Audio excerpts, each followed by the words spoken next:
Magfi-fishing po tayo ngayon. So, doon sa Bon bibili ng ano, ng pamain. 30 minutes drive sa Bon. Tapos, mula sa Bon, pupunta tayo ng fishing site. 20 minutes drive naman. So, tara, sana marami tayong mahuling isda ngayon.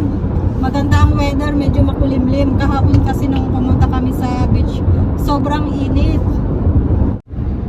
Masarap guys pag mag-drive kasi walang traffic. Ayan, tingnan nyo guys. Oh.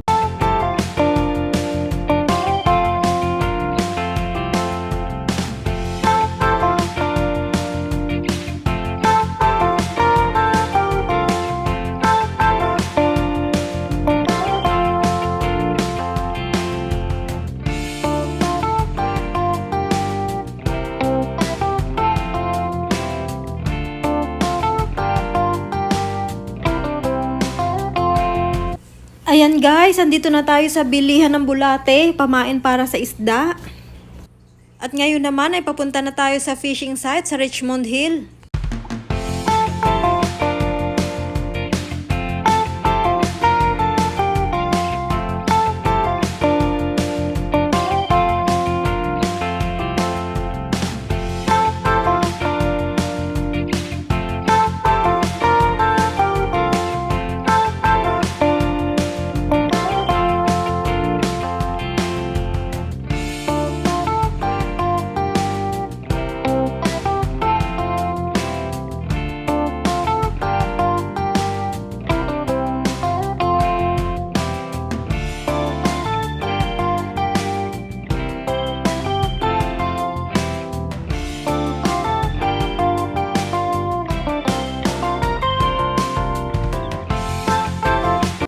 Yay! Malapit na tayo. May kaunti na lamang lakarin.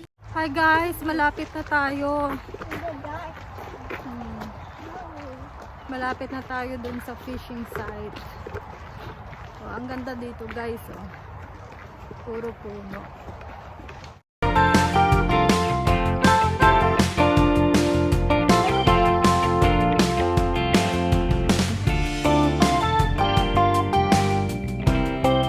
Naman nila maglakad, naiwan na ako.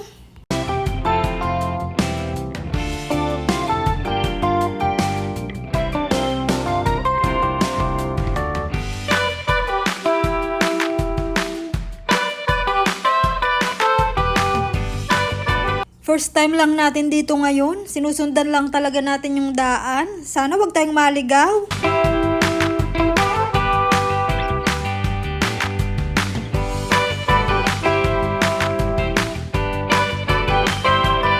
Ay, ayun na. Sa wakas, narating din. Wow! Ang ganda naman.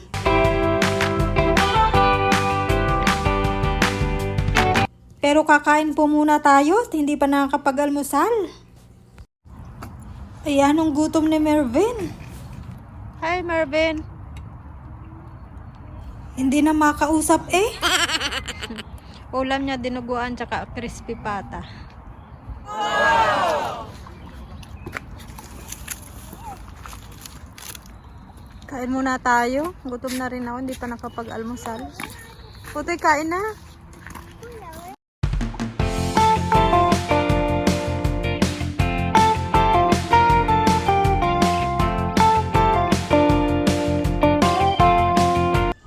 Ayan guys, habang kumakain tayo, may lumabas na chipmunks. Tingnan natin. Ang cute niya. Alvin the chipmunks. Lilipat lang ho tayo ng pwesto at may magandang pwestong nakita yung anak ko sa banda-banda ron.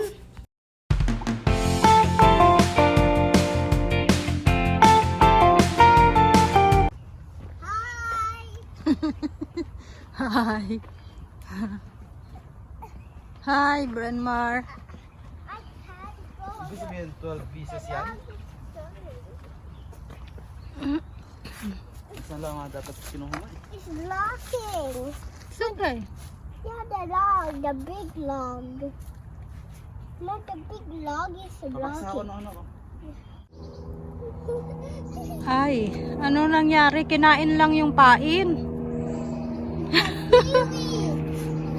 Kinain lang yung pain. airplane. Ay, paalisin mo muna rin. Dali na. Run, Mark. Ay, baka masabitan na. Ay, nako. Bye, nako. Ay, nako. Bye, nako. Mahulog ka, kuya. Mahulog ka, kuya. Kuya, you're gonna fall. Paano sa Tagalog? Pupu. Ay. Hirap kausap.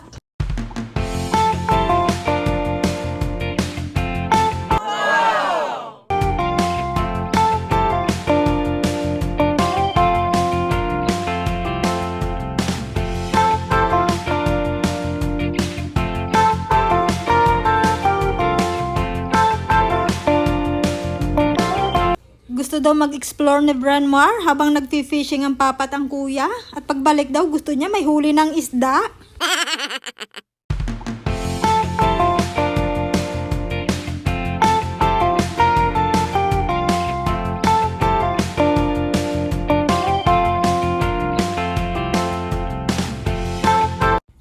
Tingnan natin kung may huli na silang isda.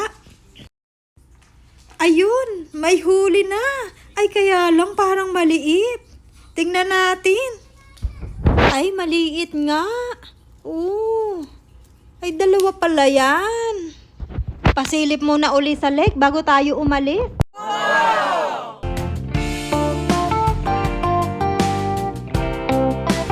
Yan po ang crab apple. Medyo mapakla po yan. Pag hinog na, ang ginagawa ng iba dyan, jam. Nakapagawa na ako ng jam dati. Okay yan? Hinog, ginagawang palaman. Ang daming bunga. Ang daming bunga.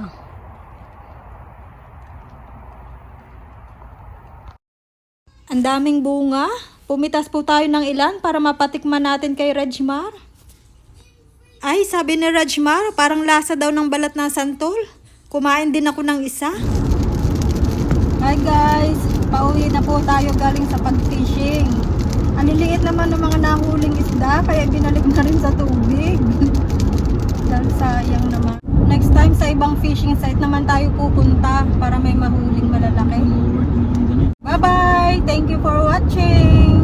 Sana po yung nag-enjoy kayo sa mga tanawin. Abangan nyo po yung kasunod nating vlog dahil sa cottage tayo matutulog at mag-fishing na rin. Bye-bye! Hanggang sa muli!